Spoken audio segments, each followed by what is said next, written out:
everyone. Thank you for joining our webinar this evening. For your information, this session will be recorded because there are some people who have expressed that they can't come, but they would like to watch it as well. So all your questions will also be recorded if you asked it in the chat box later on. Just a quick introduction. My name is Deborah Dris. I am the managing partner of Owl and Badger Research. We are an independent research company based in Kuching, Sarawak. We focus on high quality research in order to help our clients achieve their objectives. And besides research, we also help our clients with content creation, digital marketing, and content writing, including editorials and press releases. So one of our core values is collaboration. Hence, we choose to connect with other people through online webinars, such as this one.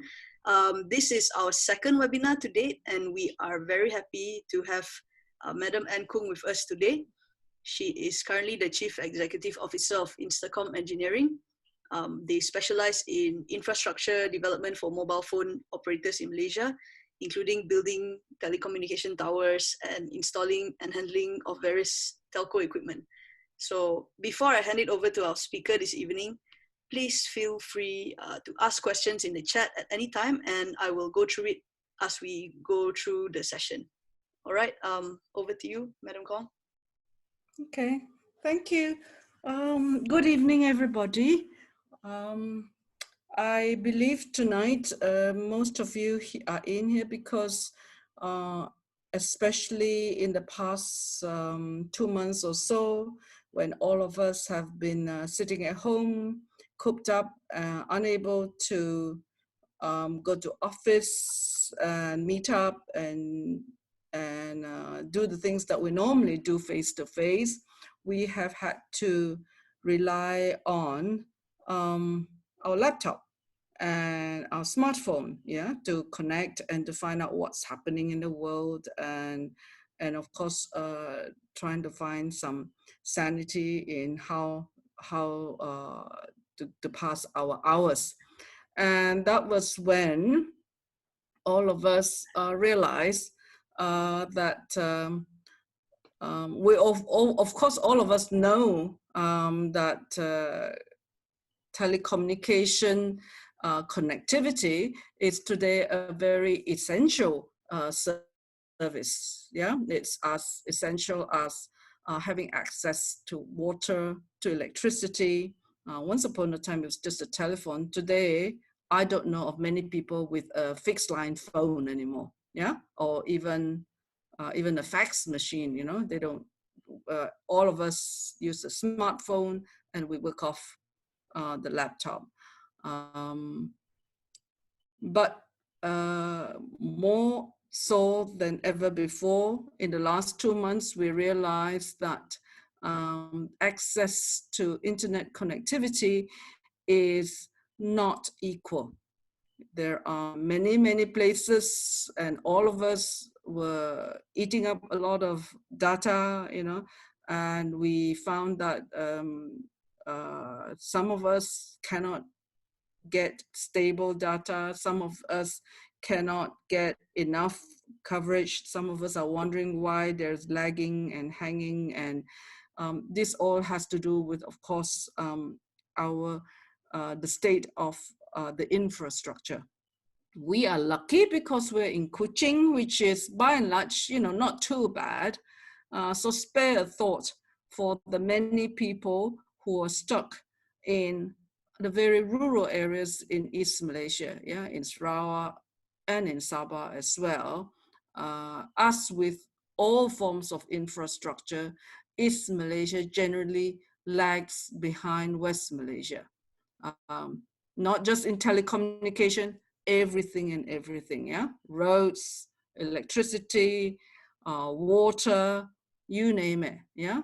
50 years we've been together, that's another story, right? But you know, I've been in telecommunication infrastructure since around 2000, or so about just over 20 years. And I understand why infrastructure is always a lot more expensive in Sarawak, because of our terrain. Yeah, we don't have roads, proper roads, and therefore to bring any raw material to site is always very expensive. Just to give you an idea, if you're building a road, if you have a JKR contract, yeah, with the government of Malaysia, any infrastructure done in East Malaysia compared to West Malaysia, you're entitled to a 50% markup. Yeah, so the government already recognizes, yeah, if you're East Malaysia versus West Malaysia, we can have 15% more for normal construction, say a road, a building, or whatever. So a standard markup is 15%. Yeah, so and if you are paying for road tax, do you know we pay 50% less than West Malaysia because we recognize that we don't have the roads that they have, and therefore we should not be paying the same rate. So 50%, yeah. But those are provided by the government, right? So we wait, we wait every year for the budget to be released and pray that they heard us and they would provide some money for, to build roads, which is so necessary. But telecommunication infrastructure is not part of the national budget because it is built by the telcos. And the telcos are private companies. So the telcos will only bill when it is commercially viable. Why would they want to put expensive, and infrastructure is expensive. Why would they want to put infrastructure in a place, in a kampong somewhere where there's only 50 people or 100 people, cost them money, and it costs them money to maintain. So a basic, just to say a basic antenna, right, in a 4G antenna, it consumes electricity to the tune of around $700, $800, $900 ringgit a month. Yeah, and that is if you're connected to the grid.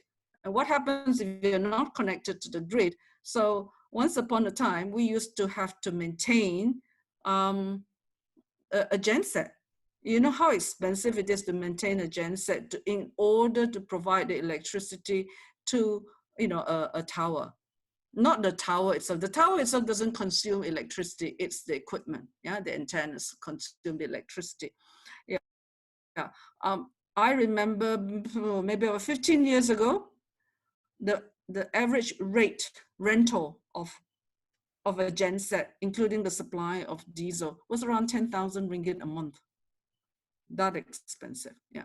Wow. So you can understand why the telcos are very, very reluctant to put up infrastructure in places where they can't make money. Yeah. So they really have to be dragged by, kicking and screaming to come to Sarawak and Sabah. So if you go back, we're going back 20 over years ago, us with all things Malaysian, we had one monopoly. It started with Celcom, yeah, in the days of 011, yeah. So if you guys, some of you maybe old enough to remember the 011 days, the analog days, yeah, the analog days, yeah. So it was 011. We had only one telco, and then after that we had Maxis and DG. Maxis at that time was the license was given to Ananda Krishnan. DG was given to Tan Sri Vincent Tan, yeah, the Berjaya Group guy. Yeah, and before they can roll out anything, I think there was the some financial crisis. We're going back to 1997, 98, yeah. So the year 2000, so nobody had money. Celcom, without being too, what's the word for it, Celcom was a GLC, all right? So you understand what a GLC is. They're not very enterprising. They are not very hungry for success because it is like how telecoms evolved, It was a state-owned entity. And of course, it was a Bumiputra company. So it wasn't actually working very hard. So we needed competition, yeah. So 2 more licenses were given out, but don't forget telecommunication is not a business for, you know, anybody unless you have extremely deep pockets, because the upfront infrastructure, you need to put in a lot of money, and then you're collecting your returns for a long, long time. Yeah, so this is one of this long-term infrastructure. Yeah, so I think I shared with Deborah, you know, I happen to know because that was the time we got involved, and that was how Maxis got off the grounds. Yeah, so Maxis got off the grounds by a very innovative financing deal that got Leighton Construction and Tricycle Folic, two foreign construction companies, to come in to build their infrastructure for them on an 18 months credit. Yeah, and DG at that time also didn't get off the ground, and then Vincent Tan sold it to Telenor. So without foreign input, our competitors, as you know it, would not have made it. Yeah, so they needed foreigners basically. Celcom didn't make it either. So Celcom was then eventually absorbed and sold to telecoms. Yeah, it became an arm. So Axiata is part of the telecoms group. Yeah, so Celcom on its own didn't make it either. So then the government has to rescue it, because that was the only Bumiputra telco standing. The others, Maxis is of course Ananda's, and then DG was Vincent Tan, but I think today still, I think 70% of DG belongs to Telenor Group. Yeah. So I was involved when Maxis first started. We were a subcontractor to you know, to their main Leighton Construction and Tricycle Folic. And we started building infrastructure here in Sarawak and in Sabah. So we totally understood how difficult it was to build. And there wasn't that many. So they only built in, of course, the main towns. Yeah, Kuching is everybody's favorite, KK, Cebu. And then not too many places lah. Well, understood, because you know they can't make money, and if you think about the size of Malaysia, all right, so Sarawak is about the size of West Malaysia, yeah, minus Negeri Sembilan. So we're about just over a third the size of, you know, of the whole of Malaysia. I think between Sabah and Sarawak, we're about 60% the size of Malaysia. Yeah, but in terms of numbers of people, I think the Sarawak's population is just around 2.9-ish million. Yeah, very small. Sarawak has always been a very small population. Sabah had a checkered history. They used to be very small. Then they had this influx of migrants who were given citizenship. They had huge population boom. They are 3.5 million. Yeah. So the population of Malaysia is around 32-33 million. So you add Sabah and Sarawak together, we just around 6 odd million. So we're not even 20% of the population, but we occupy 2/3 the land size. So we're very scattered, and that makes infrastructure very expensive. So just to give you an idea, some of the difficult infrastructure we have built, right? So like to put the one up in Mount Kinabalu, had to hand carry piece by piece. You had to, you know, you had to get human labor to carry the pieces of what we call members of a tower. Yeah. So a tower is like a Lego, a jigsaw puzzle.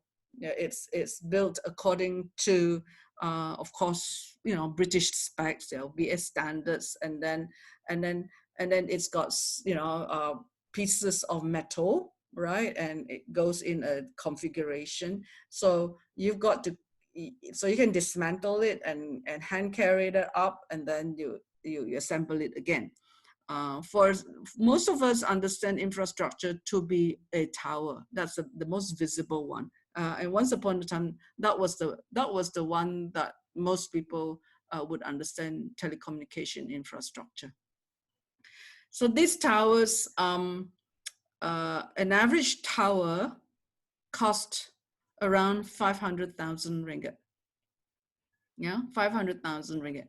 But in order for you and I to make a phone call, the cellular signals, it's not just a tower. I build what I call, this is the passive part, the tower part. And then you have the electronics. So you would have the microwave dish, then you would have the antennas, right? And then you would have, the actual equipment. It started, some of them you can still see with a big box, so those are the outdoor antennas. Today, the technology has improved, so now today it's just like a box, very small, so it's grown a lot. So today's new sites, like what you see, the lamp pole type, you don't see a box anymore. Yeah, you see a very tiny, you don't see one of this like a cabin. It doesn't exist anymore. Just a very tiny box now. Yeah. How long does it take to build a tower? Okay, to build a tower, okay, so first you have to do the foundations, yeah, and then that's concrete. Then you leave it to set, and then a standard 200 feet, it's 76-meter tower would take about, from end to end, about a month, because I've got to wait for the tower to set, the concrete to set, yeah, and then I would then assemble them. Now the first 40 meters, you can do that quite fast, because we can get the sky lift, so one of these platform things, so you can help move it up a lot faster. The highest platform that we can have in the market at the moment only goes to 40 meters. So beyond 40 meters, you actually have to literally sit these guys up there. So we call it working on heights, right? One guy up there, and then they're pulling it up. Member by member, you're assembling it, yeah? So the assembling part takes about a week, yeah? But like I said, building the infrastructure actually isn't it's not a difficult task. It's not a rocket science at all. There's not much tech involved. It's very basic civil works, yeah, very, very basic civil works, yeah. The technology is actually, that's involved, is actually in the antennas. So we had the analog, and then it had to be switched out because it started with the 2G. And then after that, the upgrading, you have to switch it out again to 3G, and then you've got to switch it out to 4G, So as new technologies come in, they actually have to change, their equipment to the latest technology. But the actual basic tower still stays there, yeah? Microwave dishes still stays there. But, with new ones, they have to come in and upgrade, yeah? So technology is actually in the equipment. So that's not done by me, it's the service providers. The service providers would be the DG, the Maxis, Celcom. Today you have U-Mobile, you have Weibi, and you have YTL. Yeah, these are the 6 main players that provide services. Yeah.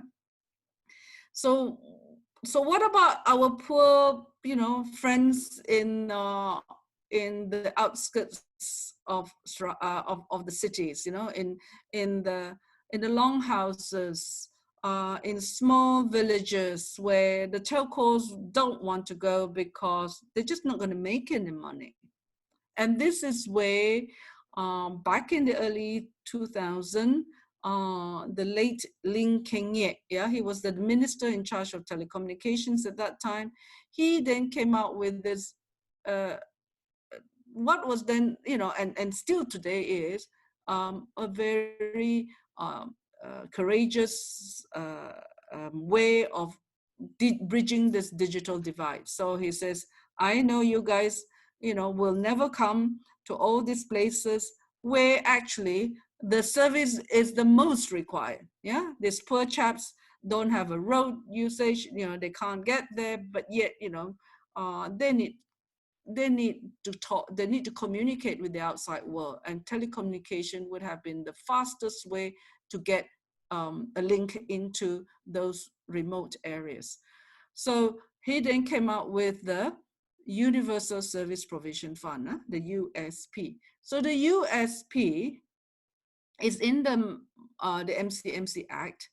It requires every not the service provider, every facilities provider, yeah, needs to pay 6% of their revenue, not their profit, their revenue, yeah, and contribute this to the USP fund. Now, the stated intention of the USP fund is then to provide, so the MCMC says, okay, you don't want to go, I will get this money and I'll build it, yeah? So the government, through the MCMC, will appoint contractors to build this infrastructure in places where it's commercially not viable. So that was the stated intention. And that, I think, is a very brilliant way of making sure, yeah, that we're not going to be dependent on government money, because if you're going to wait for the government to build, it's going to take forever. This is a contribution from you and I, from the industry, right? And if we look at the USP records, and they issue a report out every year, the latest in the MCMC website is a 2018 report, but it shows you from 2005 onwards, when they first started collecting the USP fund, it had grown from around 500 over million per annum to over 2 billion. 2 billion. And that's a recurring income. Every year, this fund grows. Why? For the simple reason, every year, more and more of us make use of the service. Today, we can't do without it. Yeah. So this money was intended to build this infrastructure. But what they've done was they were very slow to get it off the ground. It wasn't until, I don't know, about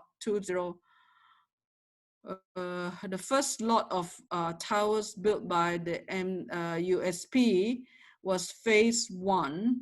And I think phase 1 was done, 201. Phase one was done just around, maybe not even the 5, 6, 7 years after. Yeah. So what did they do with the money? Basically, they were collecting the money and they dabble in it for, it was a little kitty that they dip in. Yeah. So when election time comes, they use it to hand out laptops. Yeah. Netbooks, they call it. So you can see from the report, the USP fund has been used to dish out more than 2 million laptops. I don't know where they went, but that's what it says. Over 2 million laptops were bought using the USP fund, which I don't think should be the case. But anyway, that's what they did. Then along the way, they built things like community Wi-Fi centers. Yeah. I think they should seriously do an audit of the community Wi-Fi centers. So there you are, Deborah, you make a proposal, right? And says you would like to audit, yeah, of the few hundred community Wi-Fi centers that was built, exactly how many are functioning right now, yeah? I hear very horror stories about community Wi-Fi centers. And community Wi-Fi centers, as the name implies, they would equip a small kampong community center with, I don't know, half a dozen laptops with internet connectivity, very slow, I'm told, but at least so that people who may not have a laptop can come, learn how to use it, maybe, have an email so that they can have access to the outside world, communication, that's what it is, yeah.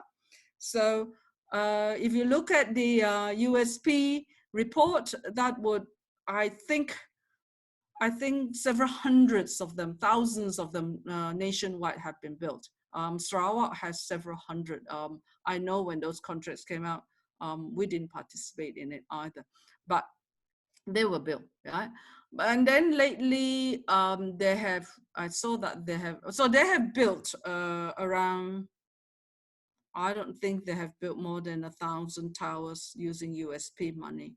A few 400, 700, about 1,000 thereabouts of USP towers. Yeah, towers using the USP funds, about 1,000 in total. I might be wrong, because they go in batches. Yeah, 300, 400. Yeah, but the last I looked, the 2018 report, they have even used the USP fund to build submarine cable, yeah, to Pulau Perhentian, Redang, and I was scratching my head and wondering what is so special about these places that they deserve their dedicated submarine cable, fixed Wi-Fi to these villages. Yeah, so again, the USP fund it's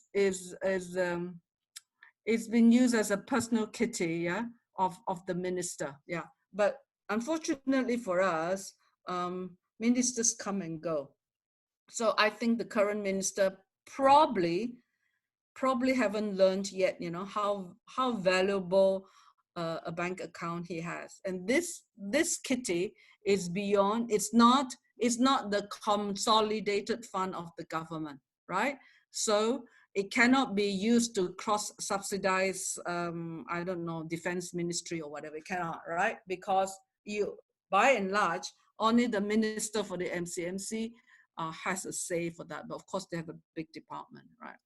Um, I believe, and I have always shouted out to say that by reason of our geography, our topography, Sarawak and Sabah, yeah, should have been the greatest beneficiary of the USP fund, because by definition, we would have the most number of places where it is commercially not viable. The telcos just don't want to go there, right? Because who wants to go to the poor, the kampong or the longhouse with 100 inhabitants there? They're never going to get the money back. Totally understandable, right? Because this is a commercial enterprise. It isn't even, look, the government has to come up with billions to build the North-South Highway, right? The government is going to come up with billions to build our Borneo, Pan Borneo Highway. Our state government is coming up with $2 billion to build our coastal roads, right? And the government comes up with a couple of billion to provide electricity to the rural folks, and water as well. The government provides all this money for infrastructure, but the government doesn't provide any money at all for telecommunication infrastructure. And it is a totally necessary infrastructure in this, and especially the last 2 months. We now recognize just how important this infrastructure is. Yeah. And this infrastructure would have enabled, school lessons to carry out, because, today e-education is a very acceptable way of at least carrying out a sufficient amount of teaching hours. You can do it over the net, right? And children do adapt to it quite quickly. Although, of course, nothing replaces the face-to-face, but you can do a lot of it, yeah? And then, of course, if you do that, you need not just the infrastructure, then you have, do the school children all have the laptop, right? So this is where I point out, hey, if you've spent the money buying 2 million of them, what about using that money now to identify, the B40 group, that children that doesn't have a laptop? Yeah, you don't need the latest graphics, i7 gaming. You just need a basic one, fast enough maybe, but then, hey, that's what you need. Of course, you need, decent connectivity. Yeah. So I think the government, if it has the will, can find the money. So we know there's still money in it. There's still billions. There's always billions, right? And every year they're collecting billions. I can tell you the telco industry is one industry that was not affected by the MCO. Why? More and more of us were having to use their services. And I'm in the industry, so I know, right? They're not affected. They didn't have to shut down for 2 months. They had money coming in. Their business was, if nothing else, more in demand than ever before. That was one service all of us were prepared to pay for, yeah, in the MCO time. And now we're thinking of what are we going to do in the next few months until we can get back to normal. So how are you going to reopen schools safely? They're talking about 17 children in a classroom. For God's sake, you and I know how many children are in the classroom, right? It's at least 40. And you cannot have 2 sessions because in Sarawak, we're already running an afternoon session. So how are you going to be able to accommodate these children? So, and this divide is actually very telling, that it's even making the rich and the poor, that divide is actually widening. Those who don't have it are even more greatly affected. Yeah, because can you imagine these kids, if they are out, if they miss lessons for a year, 1 year behind, it's going to make a lot of difference. After all, the education hasn't been, is not the greatest, particularly for rural schools. They are the ones that are going to suffer, right? And what about telemedicine? That is something that if you see worldwide now, that is something that has come really onto its own. People are now scared to go to hospitals. So if you have decent connectivity, you can do telemedicine, right? And of course, this thing about e-commerce. Suddenly everybody knows, after sitting 2 weeks, they can't sit on their butt forever. So now all of us can see on our social media, people are now all adapting. They are now all deciding that's the only way I can get, my products into the market, e-commerce, right? So, but we are okay, we're in the city, yeah? But, if say all this barrio and the lights all have their own connectivity, they can also promote, yeah, their handicrafts, beautiful handicrafts that they make, but we can't get it into the world because we don't have people who can help to market it, because our market is too small, right? But the world is the market. And if you look at how other people are promoting their products, they're very creative. Yeah, you have these influencers. So I'm learning about influencers, right? People who, who are selling things through these ladies who do nothing, and they earn a lot of money. Yeah, influencers in China. I said, oh my God. I said, is that how you do that? Yeah, they're putting the products through influencers. And I even see even agricultural products, so this guy thought about doing a video to show how his products are grown, so that, and he does this regularly, and somehow he managed to get sufficient people to follow his video, and they can see that it's all grown in very natural rural settings. They like the story about how everything is organic and how it's environmentally friendly. It all sits with the global market, and he's selling. We've got some beautiful products. Why is it that we produce our poor pepper guys, they get next to nothing, and then when it's packaged by the French and all, it's 100 times more expensive. We never get that value, right? Because we're very poor in marketing, and we can only do all these things and learn the art of selling on the net to the world if we have decent internet connectivity. So where can we do it? How can we get, the oh dear, but we need the government. We need the government. We don't have choice. But there is money, which is what I keep saying. Look, infrastructure is expensive, all right? If the North-South Highway was to be built now, instead of being built 20 years ago, it would have been many, many times more expensive. How do the government build infrastructure? It actually raises money. It raises the bond, right? And then you pay for it over the next 50 years. But with telecommunication infrastructure, it's a sin when they have the money sitting in USP fund and they're leaving it sitting there. If they spent it, in like all infrastructure, if you've spent the money, the billions that you have the last 5 years and built up the infrastructure because you have the money. You don't worry about it because next year you get another 2+ billion. The more you build on this infrastructure, the more the more money the telcos will make because more of us will then start paying for the services because we don't know today. Once upon a time, we pay 30 ringgit. Today, we all pay 160 ringgit. We don't have a choice, do we? But if you provide us with the speed, the data, the capacity, we don't mind paying 200 ringgit now. So, and why wouldn't the government spend money? Because, we don't have the leadership, who understands infrastructure. The sooner you build, the better it is. What is holding up your ability to build infrastructure? You got money. For a government, it's always the lack of funds. They have to budget, right? Because everybody has competing claims, right?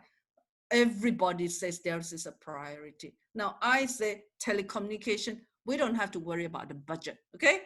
We know every year more and more money is coming in. You look at the rate of the growth of the USP fund. And why are they not spending it? But Madam I Kung, don't have the cable to the. Maybe one day they appoint me, to be And I will tell if I have a chance to tell Saifuddin, the new minister, that I'll tell him that that he has to. Madam Kung, we have a question actually. We have 2 questions from the floor. Yeah. Somebody asked if Sarawak benefited from the National Fiberization and Connectivity Plan, NFCP, and whether you participated in it. Okay, so the National Fiberization Plan, the name was changed. Before it became the NFCP, it started. So what we have is the USP. We had phase 1, phase 2, phase 3 that built towers, right? And then the previous minister, anyway, I've forgotten. Saleh Kra, the previous minister before he lost elections, Saleh Kra was the minister. So after phase 3 of the USP project, they then came up with what they call U1, Ubiquitous Project phase 1. I had to go and look up the dictionary, I sort of know what it is, but somebody came up with Ubiquitous 1, U1. They just basically changed the way of doing things to say, look, one of our problems with when I built phase 2 and phase 3, I built one cluster in Sabah and one cluster in Negeri Sembilan and one in Perak, right? So U1, they said, okay, we will appoint a consultant. So you understand what the meaning is. We will appoint a consultant to map out everything, to make sure that all the sites are acquired, because acquisition of sites have always been one of our drawbacks. Yeah.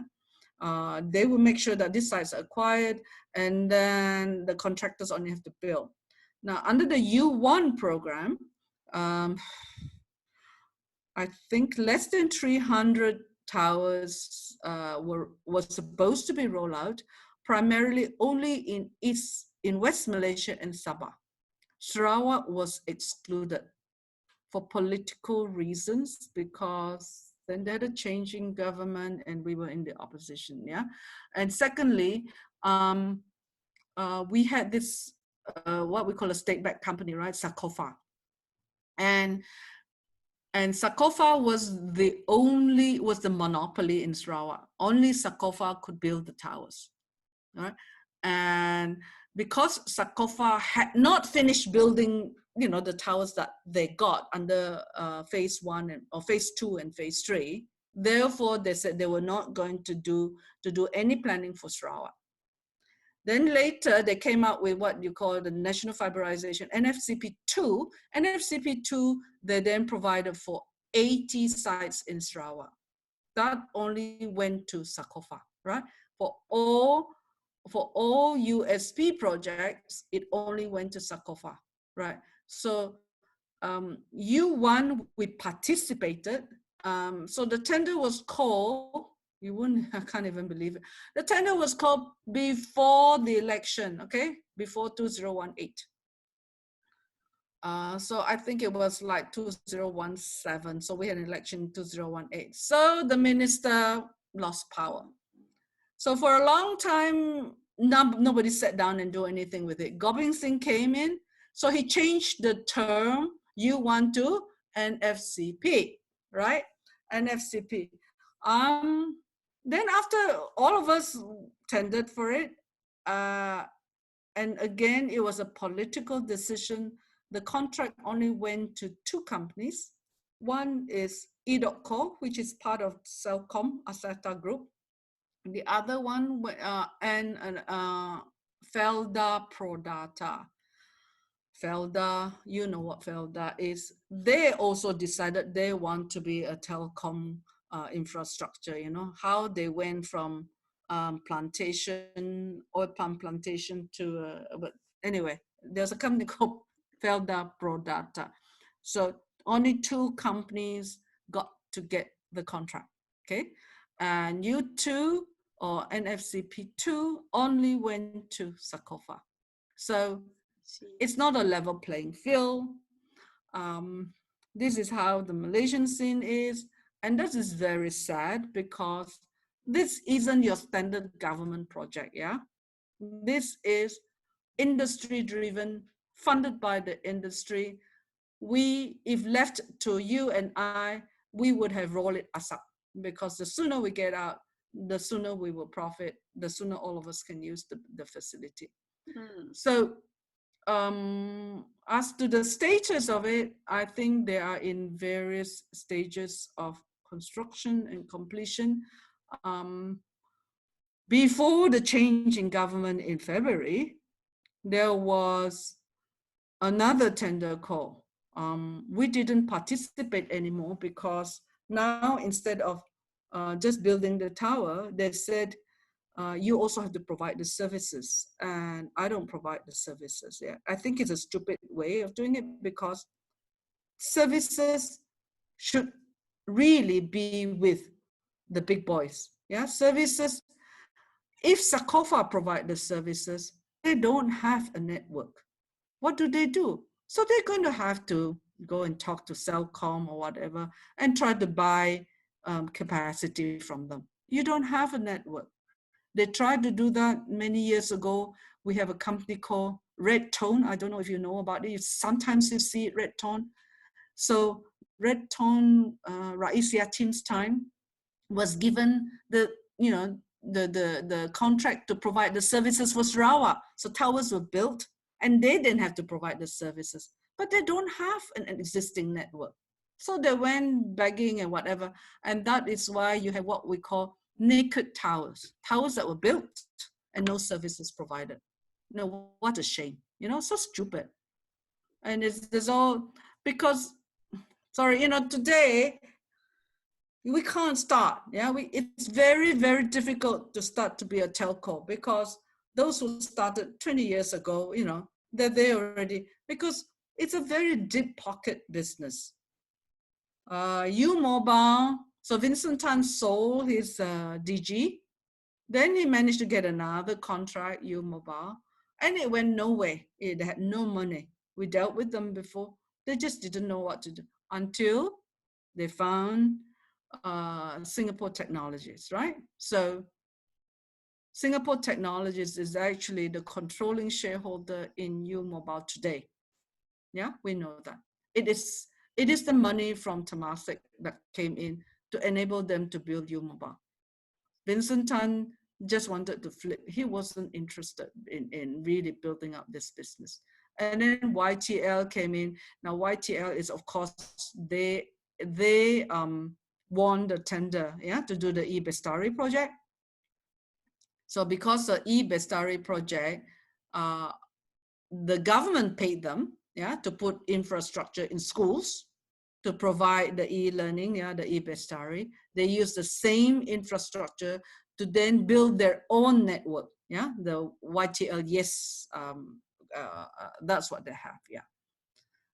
And then the Weibi came into the scene. What happened was Weibi is, of course, part of part of the telecoms Celcom group. So Celcom and Weibi are competitors, but they are of the same family. I'm not sure how they work. Yeah. So, but Weibi bought the license of the old Packet One. Yeah, Packet One didn't survive, so they fought. So Weibi is the license is the old Packet One license. Yeah. Is there a limit to how many service providers we can have in Malaysia? Limit? Yeah.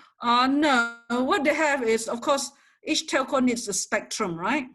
So that is controlled by the MCMC, and they pay the MCMC some monies. Each one of them was allocated certain segments of the spectrum.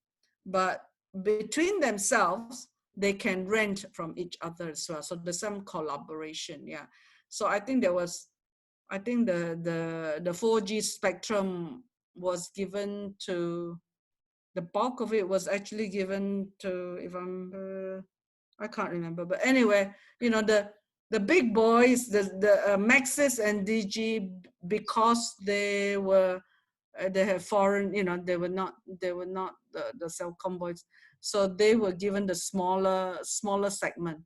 But then I think they go and buy or rent or use whatever Right. from the others. Yeah. We have one more question here actually. So Dante Clement asks, can our state government come up with a sort of USP fund to take care of our own state needs? Okay, that's a very interesting one, because if you remember, prior to the election of 1/8, so Abang Jo, who is very, very enthusiastic about technology, yeah, he said he was going to build 1,000 towers. He was going to spend R1 billion, because Najib promised him, and Najib was going to give him the money out of the USP fund, right? So he said 1,000 towers, yeah. So we were waiting for that. And of course, you know, the 1/8 election didn't turn out as it should be. And we were then sitting in the opposition. So for Sarawak, what happened was Abang Jo then set up the Sarawak Multimedia Authority, the SMA. The SMA was meant to mirror the MCMC. They was then thinking of taking back control and trying to set up the SMA, which is supposed to be then, as its name implies, the authority for all multimedia activities. Yeah. So one of the projects that SMA has rolled out is actually not 1,000 towers, but only 300 towers. So they sat on it. They finally gave it out towards the end of last year. But in one of the many seminars on IT, on technology, on the digital future, or our chief minister has actually complained, yeah, that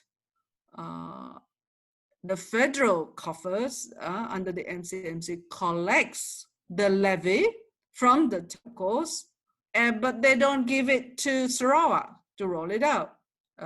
We were, of course, then, you know, begging for help because we were not part of the ruling team then. I had always tried to tell the authorities that if there was one position, you know, that Sarawak should have bargained for in return for the support that they gave to change the government, they should have asked for that ministry. That would help us solve the problem. Yeah. But maybe he'll get it, you know, now that he has, yeah. So what we have is we have now set up the Sarawak Multimedia Authority.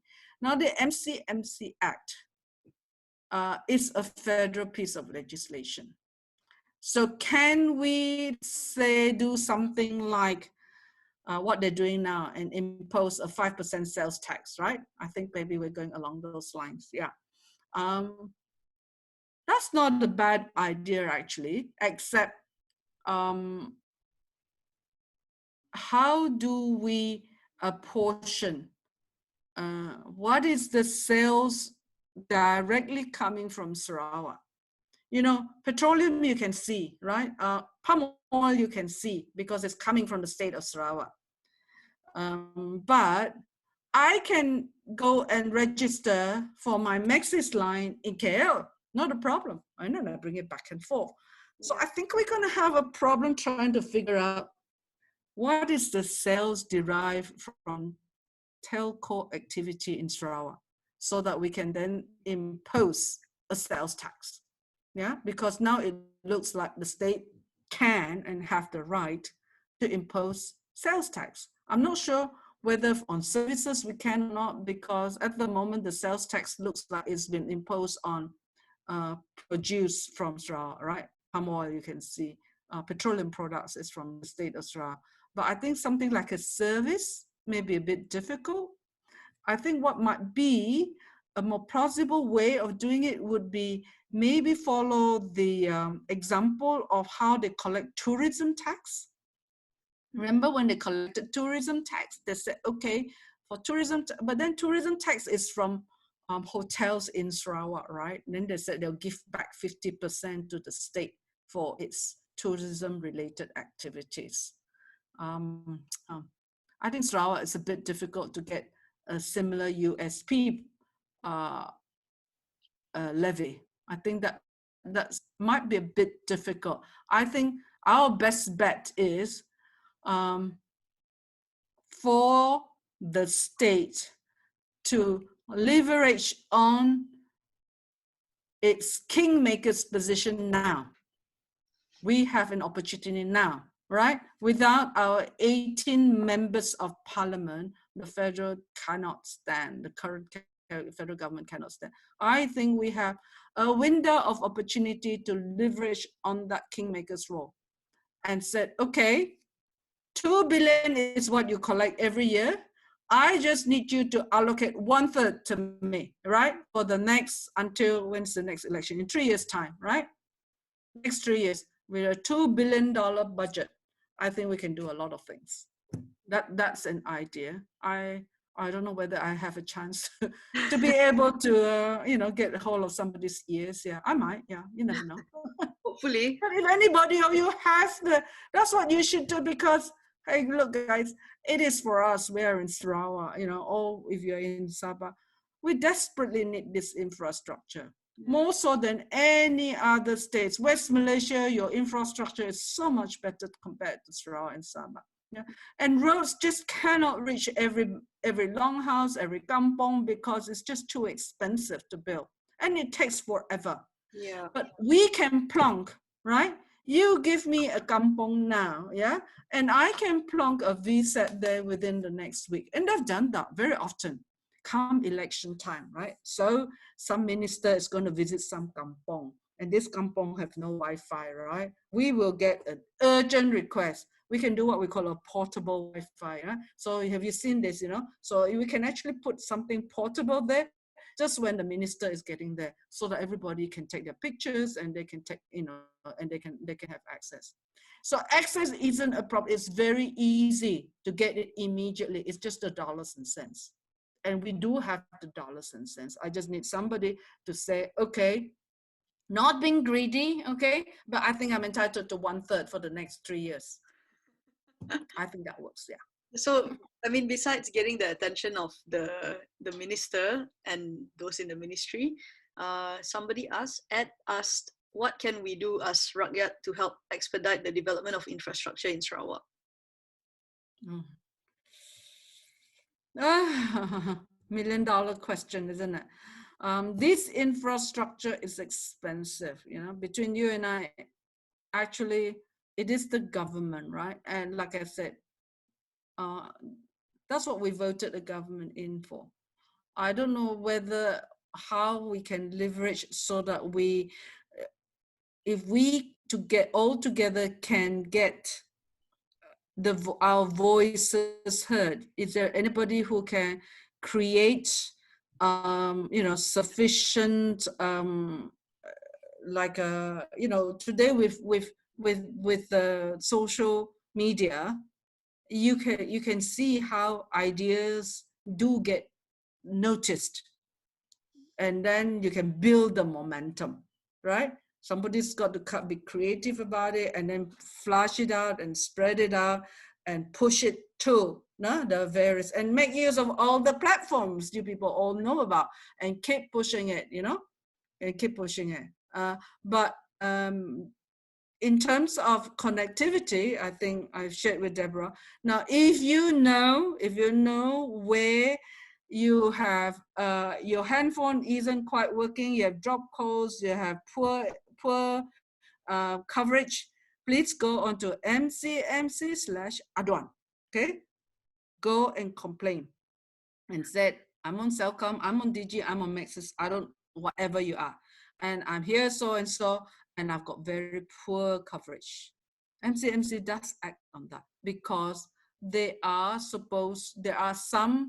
KPIs that they're supposed to achieve, right? So in terms of depending on where they are, like there is a definition. So like along the highways, I know that is 100% coverage. There must be no drop calls. If you drive from the southern tip of the highway up to the north, all highways must have 100% coverage. Yeah. So there are KPIs. Even there are KPIs in Sarawak. I mean, no, in Sarawak lah. No So highway. I don't know. So what we want is we should say, look, so in this place they have no coverage, we must have it. So I think we can leverage on our social media and push it to, hopefully, the authorities. I don't know whether, they've actually sat in their chairs and it's warm enough yet, because as soon as they came into office, they have the MCO. But eventually, the minister needs to deal with his ministry, right? So it is the state doesn't have those resources. Yeah, Sarawak has all. The state is already going to do a lot on its own. The coastal road, actually, that is not the responsibility of the state, but the state have decided it will build the coastal road because the federal government is going to build the Pan-Borneo Highway, right? And the state is going to come up with, I don't know, 2 billion ringgit to ensure that water infrastructure is going to reach, I think, 95% of the population. Rural electrification infrastructure actually is funded by the Ministry of Rural Development. It had an annual budget. So it was always done by a company. I've forgotten the name now. But the rural electrification project, has been an ongoing one for a long time. But they've got limited budgets, so every year they'll give you so much, and then you build so much. So infrastructure, and telecommunication actually is a federal matter. So our state cannot control, where the bandwidth are. This is given out by the federal government. So we don't have rights to control access. The only thing we have rights of, and which is going back to why there was initial hurdles to putting up infrastructure, is because usage of land, that is a state matter. So the state has control over what goes on top of our land. And therefore that's why mineral rights, anything underneath, that belongs to the state. So when you want to build anything, like even a federal funded project like a school, schools have to be built by the federal government, hospitals have to be built by the federal government, but they have to, if they are built on Sarawak, they've got to get land from the government. So there's always a little bit of a negotiation, but any land that is then handed over to the federal government to build federal funded projects, you got to then alienate that land to the Federal Lands Commissioner. Right. So we're a federation. Some matters are state control, some are federal control. I mean, after 50 years, we are still a very poor cousin to our West Malaysian neighbors. even though we have generated a lot of the wealth. Yeah. I think maybe if we can rally enough people to keep pushing out and says we need it and we need it. Our chief minister is very enthusiastic about. He has spoken at length. He knows that this would make a difference because our market is very small. Our access is very difficult, right? And for our goods and services to reach the world market, this is what is missing. The access, internet infrastructure is what we need. So with how you mentioned our chief minister is very enthusiastic and he's very big on technology. We have one last question because we are a bit over time already. So the question is, what about 5G in Sarawak with the challenges we face with infrastructure? When can we expect it to reach our shores, and do we even need it? Yeah, good question, actually. Do we even need it? Because in so many places you don't even have 4G. Look, we all know that, do we even need 5G, right? If we have decent 4G coverage everywhere, most of us live with 4G, right? 5G, when is Internet of Things coming? When are we going to have, cars that drive without, I think we can do without the luxury of 5G. If we can have I would trade it off and get 4G, decent 4G coverage. 5G needs very concentrated wavelengths. So if you're in KL, you can see 5G is delivered from a lot of poles. Yeah, we call them. We just call them lamp poles. Actually, they're exactly where they are. They're lamp poles, and they are plunked along the edges of the roads. Yeah, they're primarily on local council land. We need a lot of them because that's what 5G is. You got to bring the height lower so that the signal is stronger. Whereas the 4G and 3G, they are delivered from microwave dishes and they go farther out, right? So they travel out and then down. But 5G, you bring it down to no more than 30 meters. A lot of them are around 16, 18 meters, the height of a lamp pole, yeah? And then you see them repeated, yeah? So it's very repetitive. Every 100 yards or so, you'll see a lamp pole. So you see them just around where I am in Ampang Road, there are, within half a kilometer, I can see 5 or 6, these poles, yeah? And if you go along Jalan Pantai in KL, they're, exactly where the lamp poles are, you'll see them. That they're delivering 5G. And of course, you do need fiber, yeah? And fiber, it's going to be expensive for us because we've got such long distances, and in between, not many customers, yeah. Yeah.